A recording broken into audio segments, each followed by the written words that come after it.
Bin বিটিআৰৰ আণ্ডাৰত আমাৰ যিটো গভৰ্নেন্স ছিষ্টেম চলি আছে, যিটো শাসন ব্যৱস্থা চলি আছে, ইয়াত আমি প্ৰথমতে ৰেভিনিউ ডিপাৰ্টমেণ্টৰ যিটো আমাৰ চাৰ্কল অফিচবিলাক আছে, তাত আজি আমি গ্ৰিভেন্সেছ বক্স আমি তাতে দিয়া হ'ব, যিটো কমপ্লেইন বক্স বুলিও কোৱা হ'ব, আৰু প্ৰতি 15 দিনৰ মূৰে মূৰে এইটো খোলা হ'ব।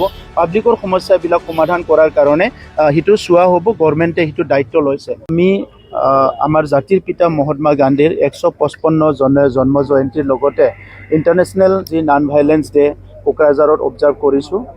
মূল কাৰণটো হৈছে যে আমাক সদায় শান্তি লাগে, আমাক সদায় নিৰাপত্তা লাগে, আৰু অহিংসাই যিটো আমাৰ একমাত্ৰ পথ য'ত সমাজখন খুব সুন্দৰকৈ আগবাঢ়ি যাব পাৰে। এটা সময়ত হিংসা হোৱাৰ কাৰণে আমাৰ সমাজত ইনষ্টেবিলিটি আছিলে, ভাল পৰিৱেশ নাছিলে, আজি শান্তি ঘূৰি আহিছে। ইয়াৰ মূল কাৰণটো হৈছে যে আমাৰ ভাৰতত যি আমাৰ বিশ্বৰ শান্তিৰ গুৰু, নন ভাইলেন্সৰ গুৰু ইয়াতে জন্ম পাইছিলে, আৰু তেখেতে বিশ্বক এটা ডাঙৰ এটা মেছেজ দি গ'ল। গতিকে আজি আমি খুব এই বিশেষ দিনটো খুব ভালকৈ আমি উদযাপন কৰি আহিছোঁ, কাৰণ যোৱা সময়ত আমি কিছুমান ভুলৰ কাৰণে বহুত হিংসা হৈ গ'ল, বহুত আমাৰ আপোনজনক হেৰালোঁ। তেনেকুৱা পৰিৱেশ যাতে আকৌ নাহে, গতিকে আজি আমি জাতিৰ পিতা মহাত্মা গান্ধী স্মৰণ কৰাৰ লগতে তেখেতক সন্মান জনোৱাৰ লগতে 3-4টা কাম ইয়াত লোৱা হৈছে। এটা হ'ল গ্ৰীণ বডোলেণ্ড মিছন, বৃক্ষৰোপণৰ কাম সমগ্ৰ ভাৰতৰ সমগ্ৰ বিশ্বত আৰম্ভ হৈছে। যিটো বায়'ডাইভাৰ্চিটি, যিটো পৰিৱেশ চেঞ্জ হৈছে, সেইটো ৰেষ্ট'ৰ কৰাৰ কাৰণে কাম আৰম্ভ হৈছে। গতিকে বিটিআৰ চৰকাৰখনো আমি বডোলেণ্ড গ্ৰীণ মিছন এটা মিছন লৈ পেলাই আমাৰ কামটো আৰম্ভ কৰিছোঁ। আজি 2000তকৈ বেছি ভলেণ্টিয়াৰ্ছসকলে ইয়াতে শপত গ্ৰহণ কৰিব। অনাগত দিনত বডোলেণ্ডটো সেউজ কৰি ৰখাৰ কাৰণে, গছ ৰোপণ কৰাৰ কাৰণে, লগতে প্লাষ্টিক ফ্ৰী এটা জ'ন কৰাৰ কাৰণে, আৰু পানী যিটো ব্যৱহাৰ এইটো কেনেকৈ মেনেজ কৰিব পাৰে ইয়াৰ কাৰণে কাম আৰম্ভ কৰিব। ইয়াৰ লগে লগে আমি এটা আৰু কাম আজি কৰিব বিচাৰিছোঁ, যিটো আমাৰ জাতিৰ পিতাই বিচাৰিছিলে যে স্বচ্ছতা।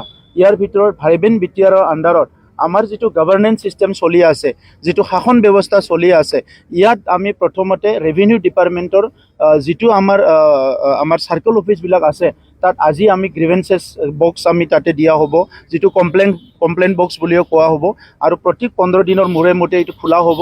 পাব্লিকৰ সমস্যাবিলাক সমাধান কৰাৰ কাৰণে সেইটো চোৱা হ'ব, গভৰ্ণমেণ্টে সেইটো দায়িত্ব লৈছে। ইয়াৰ পিছত আজি ডক্টৰ বাছিৰাম বড়ো আমাৰ এজন শিক্ষিত আছিলে, প্ৰথম আমাৰ IS আছিলে, তেখেতৰ নামত আজিৰ পৰা আমি এটা ফেলোশ্বিপ আমাৰ আৰম্ভ কৰিছোঁ। এই ফেলোশ্বিপটো আমি ফেলোশ্বিপটো ৰিচাৰ্চৰ কাৰণে দিয়া হৈছে। গতিকে মই আজি খুব আনন্দিত যে এইখিনি কাম আমি জাতিৰ পিতাৰ জন্ম জয়ন্তীত আৰম্ভ কৰিম, আৰু অনাগত দিনত বিটিআৰ অঞ্চলটো স্থায়ী শান্তি কৰি ৰাখিবৰ কাৰণে আমাৰ কামটো আমি কণ্টিনিউ কৰিম।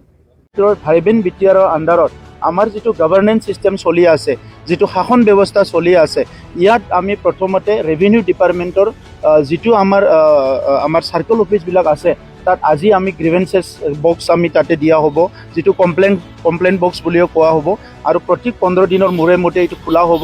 পাব্লিকৰ সমস্যাবিলাক সমাধান কৰাৰ কাৰণে সেইটো চোৱা হ'ব, গভৰ্ণমেণ্টে সেইটো দায়িত্ব লৈছে। আমি আমাৰ জাতিৰ পিতা মহাত্মা গান্ধীৰ 155 জন্ম জয়ন্তীৰ লগতে ইণ্টাৰনেশ্যনেল যি নন ভাইলেন্স ডে কোকৰাঝাৰত অবজাৰ্ভ কৰিছোঁ। মূল কাৰণটো হৈছে যে আমাক সদায় শান্তি লাগে, আমাক সদায় নিৰাপত্তা লাগে, আৰু অহিংসাই যিটো আমাৰ একমাত্ৰ পথ য'ত সমাজখন খুব সুন্দৰকৈ আগবাঢ়ি যাব পাৰে। এটা সময়ত হিংসা হোৱাৰ কাৰণে আমাৰ সমাজত ইনষ্টেবিলিটি আছিলে, ভাল পৰিৱেশ নাছিলে, আজি শান্তি ঘূৰি আহিছে। ইয়াৰ মূল কাৰণটো হৈছে যে আমাৰ ভাৰতত যি আমাৰ বিশ্বৰ শান্তিৰ গুৰু, নন ভাইলেন্সৰ গুৰু ইয়াতে জন্ম পাইছিলে, আৰু তেখেতে বিশ্বক এটা ডাঙৰ এটা মেছেজ দি গ'ল। গতিকে আজি আমি খুব এই বিশেষ দিনটো খুব ভালকৈ আমি উদযাপন কৰি আহিছোঁ, কাৰণ যোৱা সময়ত আমি কিছুমান ভুলৰ কাৰণে বহুত হিংসা হৈ গ'ল, বহুত আমাৰ আপোনজনক হেৰালোঁ। তেনেকুৱা পৰিৱেশ যাতে আকৌ নাহে, গতিকে আজি আমি জাতিৰ পিতা মহাত্মা গান্ধী স্মৰণ কৰাৰ লগতে তেখেতক সন্মান জনোৱাৰ লগতে 3-4টা কাম ইয়াত লোৱা হৈছে। এটা হ'ল গ্ৰীণ বডোলেণ্ড মিছন, বৃক্ষৰোপণৰ কাম সমগ্ৰ ভাৰতৰ সমগ্ৰ বিশ্বত আৰম্ভ হৈছে। যিটো বায়'ডাইভাৰ্চিটি, যিটো পৰিৱেশ চেঞ্জ হৈছে, সেইটো ৰেষ্ট'ৰ কৰাৰ কাৰণে কাম আৰম্ভ হৈছে। গতিকে বিটিআৰ চৰকাৰখনো আমি বডোলেণ্ড গ্ৰীণ মিছন এটা মিছন লৈ পেলাই আমাৰ কামটো আৰম্ভ কৰিছোঁ। আজি 2000তকৈ বেছি ভলেণ্টিয়াৰ্ছসকলে ইয়াতে শপত গ্ৰহণ কৰিব। অনাগত দিনত বডোলেণ্ডটো সেউজ কৰি ৰখাৰ কাৰণে, গছ ৰোপণ কৰাৰ কাৰণে, লগতে প্লাষ্টিক ফ্ৰী এটা জোন কৰাৰ কাৰণে আৰু পানী যিটো ব্যৱহাৰ এইটো কেনেকৈ মেনেজ কৰিব পাৰে ইয়াৰ কাৰণে কাম আৰম্ভ কৰিব। ইয়াৰ লগে লগে আমি এটা আৰু কাম আজি কৰিব বিচাৰিছোঁ, যিটো আমাৰ জাতিৰ পিতাই বিচাৰিছিলে যে স্বচ্ছতা। ইয়াৰ ভিতৰত ভাইবেন বিটিআৰৰ আণ্ডাৰত আমাৰ যিটো গভৰ্নেন্স ছিষ্টেম চলি আছে, যিটো শাসন ব্যৱস্থা চলি আছে, ইয়াত আমি প্ৰথমতে ৰেভিনিউ ডিপাৰ্টমেণ্টৰ যিটো আমাৰ চাৰ্কল অফিচবিলাক আছে, তাত আজি আমি গ্ৰিভেন্সেছ বক্স আমি তাতে দিয়া হ'ব, যিটো কমপ্লেইন বক্স বুলিও কোৱা হ'ব। আৰু প্ৰতি 15 দিনৰ মূৰে মূৰে এইটো খোলা হ'ব। পাব্লিকৰ সমস্যাবিলাক সমাধান কৰাৰ কাৰণে সেইটো চোৱা হ'ব, গভৰ্ণমেণ্টে সেইটো দায়িত্ব লৈছে। ইয়াৰ পিছত আজি ডক্টৰ বাছিৰাম বড়ো আমাৰ এজন শিক্ষিত আছিলে, প্ৰথম আমাৰ IS আছিলে, তেখেতৰ নামত আজিৰ পৰা আমি এটা ফেলোশ্বিপ আমাৰ আৰম্ভ কৰিছোঁ। এই ফেলোশ্বিপটো আমি ফেলোশ্বিপটো ৰিচাৰ্চৰ কাৰণে দিয়া হৈছে। গতিকে মই আজি খুব আনন্দিত যে এইখিনি কাম আমি জাতিৰ পিতাৰ জন্ম জয়ন্তীত আৰম্ভ কৰিম আৰু অনাগত দিনত বিটিআৰ অঞ্চলটো স্থায়ী শান্তি কৰি ৰাখিবৰ কাৰণে আমাৰ কামটো আমি কণ্টিনিউ কৰিম। ভাইবেন বিটিআৰৰ